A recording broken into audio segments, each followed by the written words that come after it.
안녕하세요, 여러분. 오늘은 정철의 훈민가와 또 시조의 특성에 대해서 함께 공부해 보도록 하겠습니다. 먼저 우리가 오늘 배울 작품은 정철의 훈민가인데요.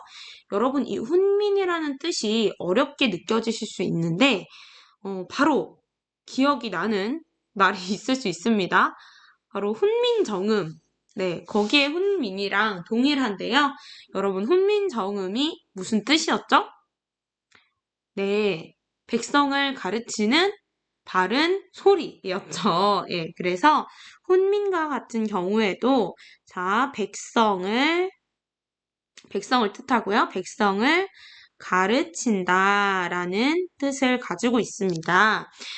그래서 우리가 이 시조가 조선시대에 지어진 훈민가입니다. 그렇기 때문에 우리의 학습 그 목표와 관련 지어서 봤을 때 그러니까 당시 조선시대의 사람들이 중시한 그런 가치관과 덕목들을 함께 파악해 보면서 이 작품 감상해 보도록 하겠습니다. 그러면 본격적으로 사실 이 작품 들어가기 전에, 아무래도 이 작품의 갈래인 시조에 대해서 저희가 살펴봐야겠습니다. 시조에 대해서 선생님이 설명을 해주도록 하겠습니다. 자, 우선, 이 글의 갈래는 시조고요. 그리고 우리가 시조라고 하면 여러분이 잘 기억이 안 나실 수도 있는데요. 보통 우리가 시조하면 중요하다고 하는 게 뭐였죠? 3장, 6구, 45자 내외의 형식적인 특성을 가지는 정형시다. 라고 얘기를 많이 하죠. 시조에 대해서. 자, 그러면 여기까지는 지난번에 외웠었는데 이 3장 6구 45자 내외라는 건 뭘 의미하는 거냐. 자, 우선 시조는 초장, 그리고 중장, 종장으로 구성되어 있습니다. 보면 세 줄이라는 거예요. 여기 보세요. 초장, 중장, 종장 세 줄로 이루어져 있죠. 처음 나오는 게 초장, 그 다음 중장, 마지막 종장입니다. 어렵지 않습니다. 그래서 여기 보니까 장이 3개예요. 그래서 3장이 되는 거예요. 자, 그 다음에 각각의 이 글자 수는 어떻게 되냐면 보통 초장에 3글자, 4글자, 3글자, 4글자 다음에 또 3글자, 4글자, 3글자, 4글자 그리고 종장에 3글자, 5글자, 4글자, 3글자 이런 식으로 글자 수를 맞춰서 쓴다는 거예요. 자, 그러면은 우리가 여기서 또 볼 수가 있는 게 근데 또 이 내용들이 이 글자 수가 다 100% 지켜져야 하는 건 아니지만 이 옆에 우리 또 훈민가 제4수를 보게 되면은 어버이 살아실제 섬길릴란 다하여라 이렇게 중간중간 끊기는 느낌을 우리가 받을 수가 있어요. 지나간 후면 애달다 어찌하리 평생에 고쳐 못할 일이 이뿐인가 하노라. 오늘도 다새거다 호미 메고 가자시랴. 내 눈 다매거든 내 눈 좀 메어주마. 올길에 뽕 따다가 누에 먹여 보자스라. 이렇게 끊기는 거 여러분 느낄 수 있으신가요? 자, 그래서 우리 이거를 뭐라고 하냐? 이렇게 끊긴다 해서 이것을 또 우리가 이게 몇 개예요? 이렇게 끊기면 이 덩어리들이 몇 개죠? 하나, 둘, 셋, 넷, 다섯, 6개죠? 네, 그래서 이게 몇 구라는 걸까요? 6구가 됩니다. 그리고 이 글자 수를 다 더하면 그냥 다 이렇게 100% 맞춰지진 않더라도 대략적으로 45자 내외가 된다는 거예요. 그래서 우리가 시조를 3장 6구 45자 내외의 특성을 가진다고 얘기를 하는 거고요. 이 외에도 우리가 시조의 특성에 대해서 또 2가지 정말 정확히 알아놔야 하는 것이 있습니다. 우선 시조는 지금 여기 있는 이 3, 4, 3, 4 뭐 이런 글자들 중에 이게 시조라면 절대 바뀌지 말아야 할 한 글자가 있어요. 뭘까요? 한 글자라기보다 하나가 있어요. 뭘까요? 기억나세요? 자, 바로 이것입니다. 이게 굉장히 중요해요. 굉장히 중요합니다. 자, 뭐라고 하냐? 종장 첫 음보는 종장 첫 음보는 몇 글자? 3글자여야 된다라는 겁니다. 굉장히 중요하죠. 자, 우리가 이 글자 수를 다 맞출 수는 없어요. 이건 바뀔 수 있지만, 내용과 맥락에 따라 바뀔 수 있지만, 종장 첫 음보는 3글자여야만 시조로 쳐준다는 겁니다. 자, 그러면 우리 훈민가 잠깐 가볼게요. 저는 지금 이렇게 되어 있는데, 여러분의 그런 그 교과서에서는 이게 지금 오는 길에로 돼 있어요. 그래서 어떤 친구가 선생님 여기 오는 길인데 어떻게 시조입니까? 4글자잖아요 라고 했어요. 아, 좋은 질문이에요. 근데 이게 올길에라고 하면 여러분이, 그러니까 원문은 올길인데, 그러면은 이제 여러분이 좀 이게 오는 길이라는 걸 받아들이지 못할까봐 이거를 오는 길에라고 써놓은 거예요. 이게 실제로는 올길에입니다. 올길에예요. 올길에.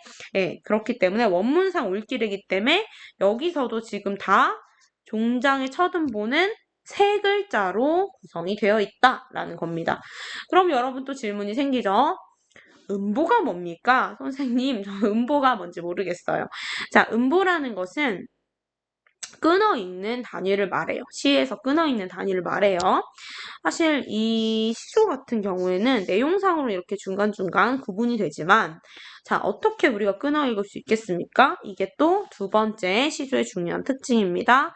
몇 음보냐면 시조는 4음보의 율격을 가지게 됩니다.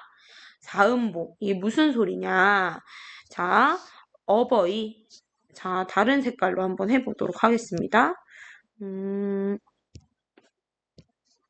어버이 살아실제 섬길일란 다하여라. 지나간 후면 애달다 어찌하리. 평생에 고쳐 못할 일이 이뿐인가 하노라. 자, 그럼 우리가 이렇게 끊어 읽은 덩어리가 몇 개예요? 4개. 그래서 4음보예요. 그럼 이렇게 생각할 수 있어요. 선생님 이거 8음보 아니에요? 그리고 이걸 끊어 읽는다고 어떻게 알죠? 이렇게 8음보 아니에요? 생각할 수 있는데, 음보는 보통 3음보 아니면 4음보로만 얘기해요. 그렇게 생각하시면 여러분이 더 편하실 거예요. 3음보 아니면 4음보로 얘기합니다. 예. 그러면 이게 3번에 끊어 있는 것보다는 4번에 끊어 있는 거잖아요. 오늘도 다새거다 호미매고 가자시랴. 내 논 다매거든 니 논 좀 메어주마. 올길에 뽕 따다가 누에 먹여 보자쓰라. 이고진 저늙으니 짐 풀어 나를 주오. 나는 젊었거니 돌이라 무거울까? 늙기도 서로라거든 짐을 조차 지실까? 이렇게 보는 겁니다. 그래서 우리가 이 사음보 4번씩 끊어 읽는 이 동일한 음보가 계속 반복이 되고 있죠. 그래서 사음보를 반복하고 있다. 그러니까 사음보를 취한다. 사음보의 율격을 가진다라고 말할 수가 있는 겁니다. 자, 그러면 3음보의 예시 선생님이 보여드리도록 하겠습니다. 잠시만요. 3음보의 예시를 보여드리겠습니다.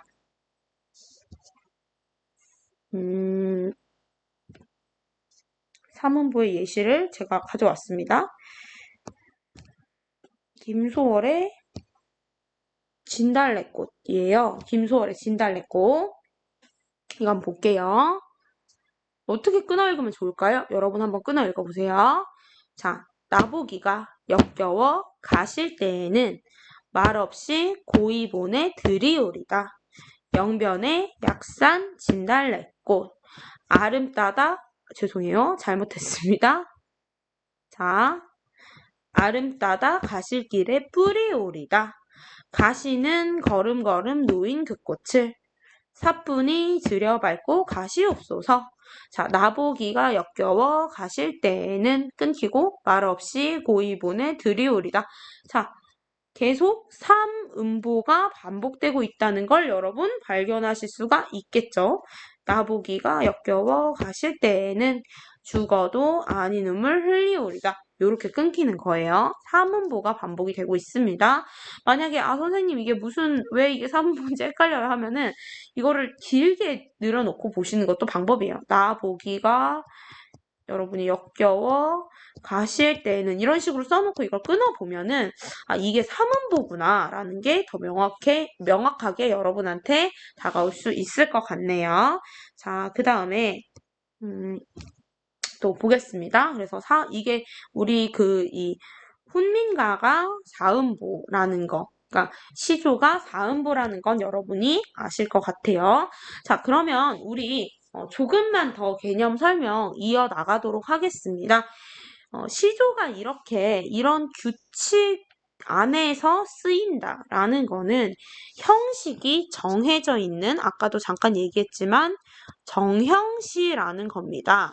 그럼 정형시는 또 무슨 말이냐? 선생님이 정리를 좀 해서 말씀드리도록 하겠습니다. 우리 시를 나눌 때 어떻게 나눌 수 있냐? 우선은 시를 형식에 따라 분류를 할 수 있습니다. 그래서 형식상으로 어떻게 나누냐 하면 형식상으로 정형시와 그리고 자유시 그리고 산문시로 나눌 수가 있습니다. 자, 정형시는 형식이 정해져 있는 시라는 거예요. 예를 들면 이런 시조처럼 이런 형식에 따라서 써야 하는 시, 이렇게 형식에 따라서 정해진 형식에 따라 쓰인 시라고 볼 수 있겠습니다. 자, 그러면 자유시는 뭐냐? 여러분 자유시 알고 있어요. 빨리 교과서 14쪽을 가보겠습니다. 여러분, 저는 안 가볼게요. 여러분이 가보세요. 교과서 14쪽을 한번 보게 되면 빨리 가보세요. 상처가 더 꽂히다를 보시면 우리 이 훈민가에 비해서 굉장히 형식이 자유롭다는 걸 느끼실 수가 있어요. 글자 수가 딱 맞는 것도 아니고 음보 한번 살펴보려고 했더니 그것도 잘 모르겠고 그런 거예요. 그런 특성을 지니는 것이 자유시고 그다음 산문시는 제가 보여드린 적이 없어서 한번 보여드리도록 하겠습니다. 자, 산문시는 제가 황동규 시인의 즐거운 편지라는 산문시를 가지고 왔어요. 제가 굉장히 좋아하는 시인데요. 자, 여기 보면은 그냥 1, 2 표시가 되어 있지 연과 행의 구분이 없습니다. 이게 굉장히 큰 특징이에요. 우리 시라면 연과 행의 구분이 있잖아요. 그것조차 없어요. 그냥 산문, 줄글을 쓰듯이 쭉 써내려간 거예요. 자, 요런 시입니다. 내 그대를 생각하면 항상 그대가 앉아있는 배경에서 해가 지고 바람이 부는 일처럼 사소한 일일 것이나 언젠가 그대가 한없이 괴로움 속을 헤매일 때에 오랫동안 전해오던 그 사소함으로 그대를 불러보리라. 아, 이거 너무 좋아하는 시라서 그냥 한번 읽어봤어요. 네, 요런 시, 요런 형태를 가진 게 산문시예요. 자, 그러면은 우리 하나 더 살펴보도록 하겠습니다.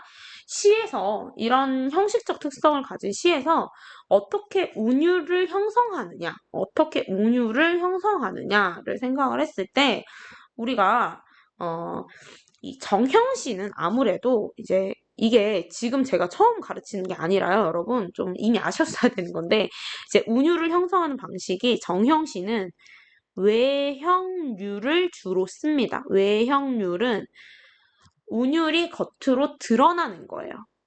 겉으로 보이는 형식적 특성 안에 운율이 그러니까 겉으로 드러난다, 보인다라는 거고요.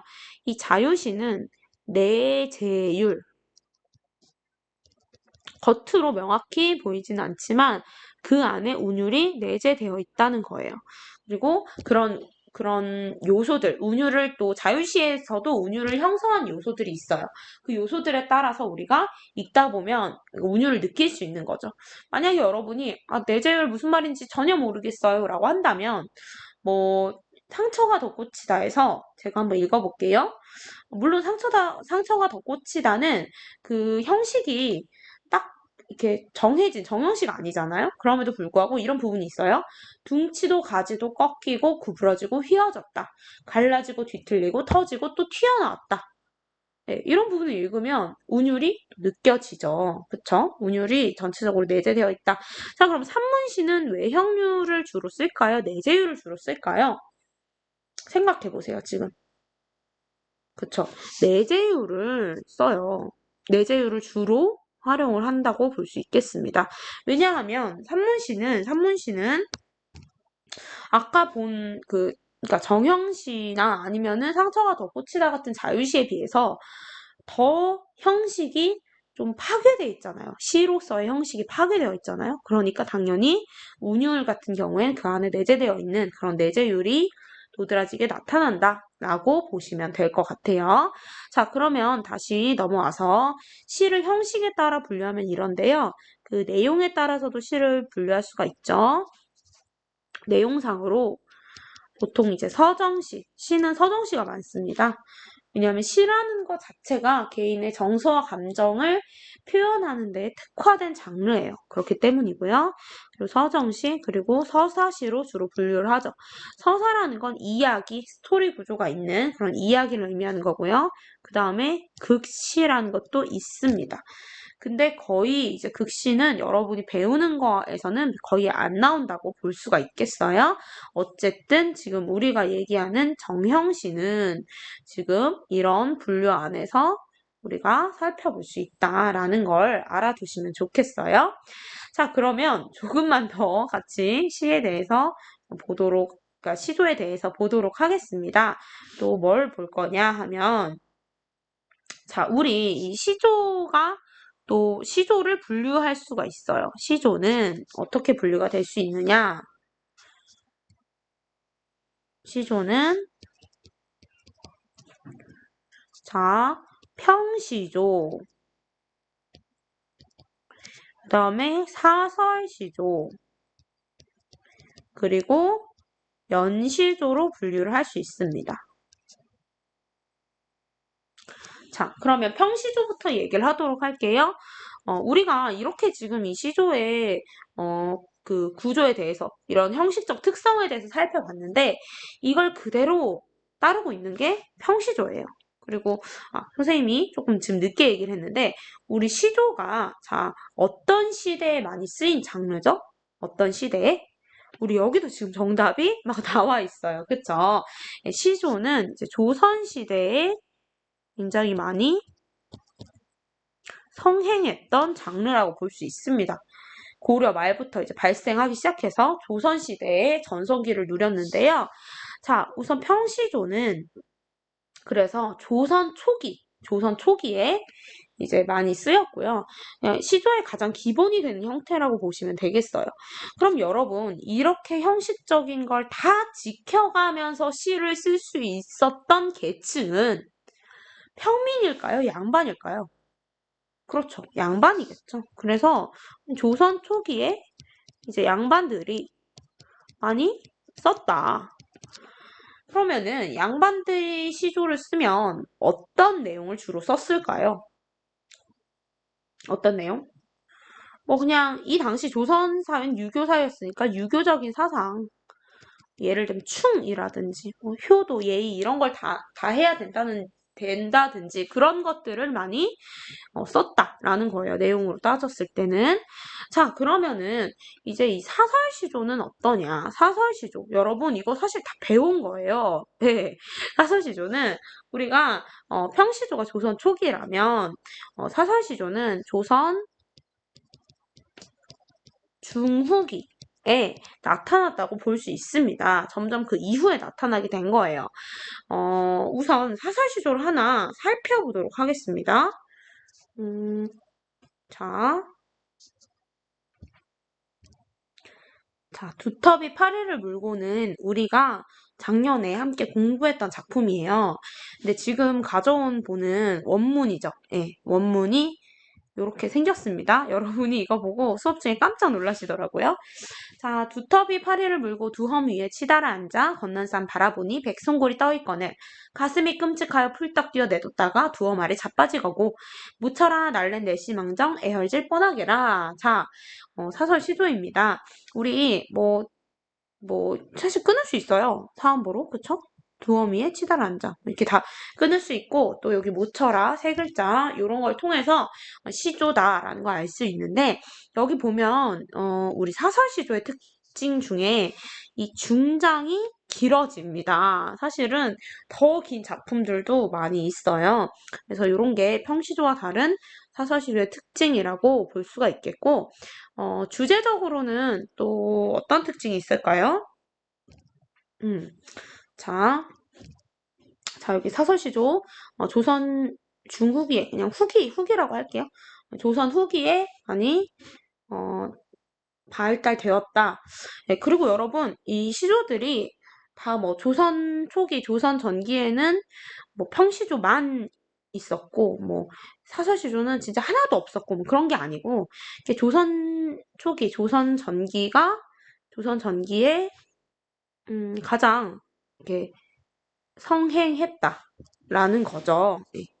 사람들이 많이 짓고 부르고 전성기였다라고 생각을 하시면 더 좋을 것 같아요. 예, 어쨌든 조선 전기, 조선 후기를 대표한다라고 볼 수가 있겠습니다.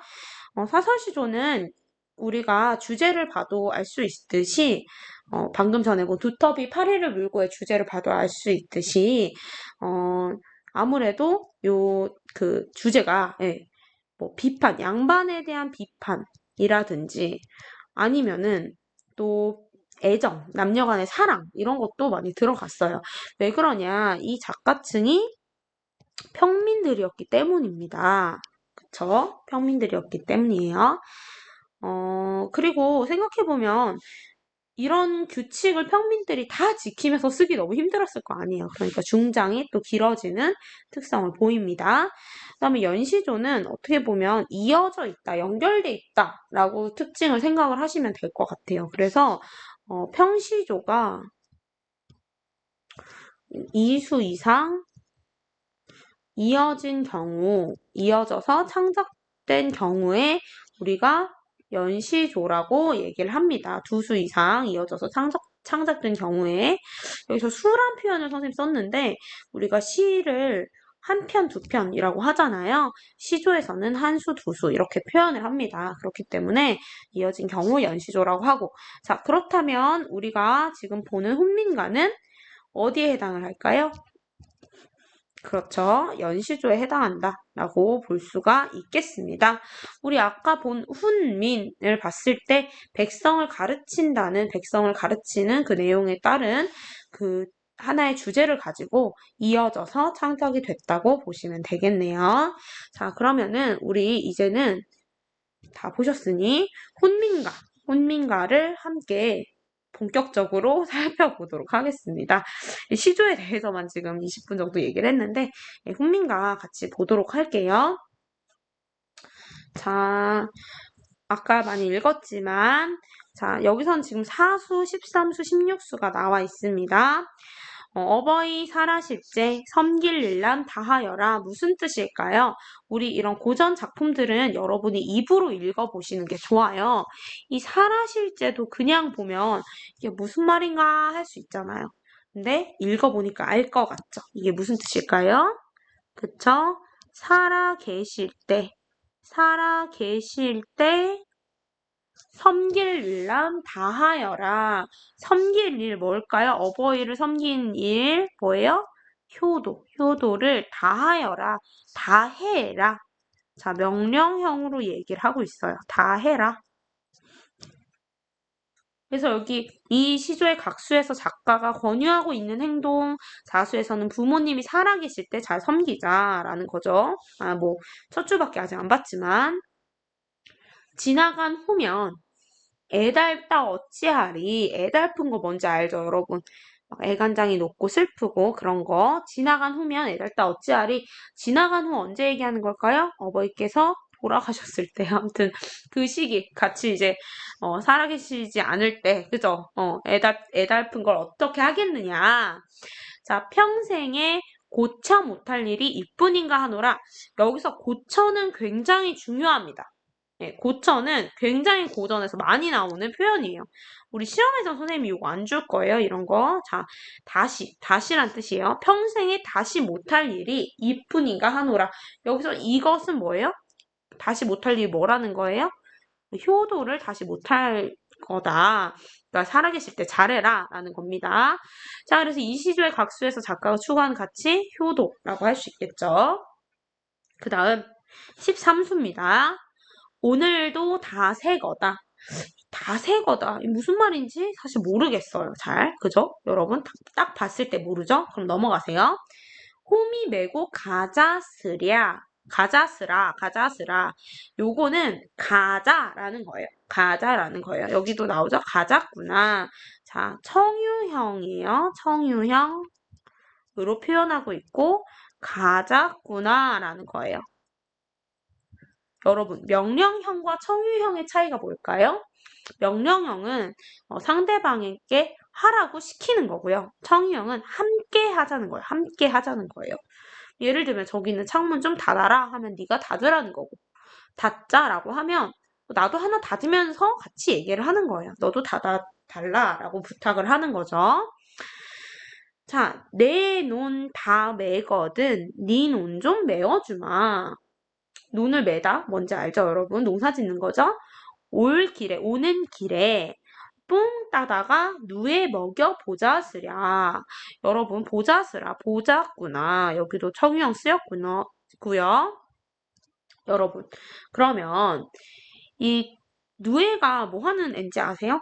뽕 먹는 애긴 한데 예, 뭐가 나오죠? 누에를 통해서 비단실이 나오죠. 그쵸? 그래서 이제 누에도 키우고 그 다음에 논도 메고 호미 메고 가서 논도 메고 요런 거예요. 근데 우리 이제 이 세 거다를 한번 볼게요. 이게 뭘까요? 여러분 뭐 게임하고 하다가 밤새 보신 적 있으세요? 있는 사람도 있고 없는 사람도 있을 텐데 이 샌다는 건 그런 걸 얘기하는 거예요. 자, 날이 밝았다는 거예요. 날이 밝았다. 요게 이제 유추가 되면 오늘도 다 새거다. 오늘도 다 날이 밝았구나. 홍미를 메고 가자.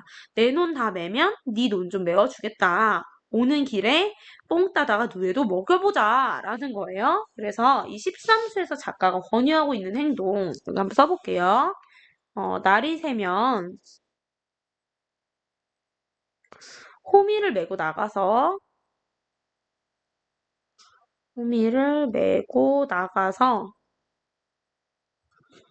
내 논을 다 매면 다른 사람의 논도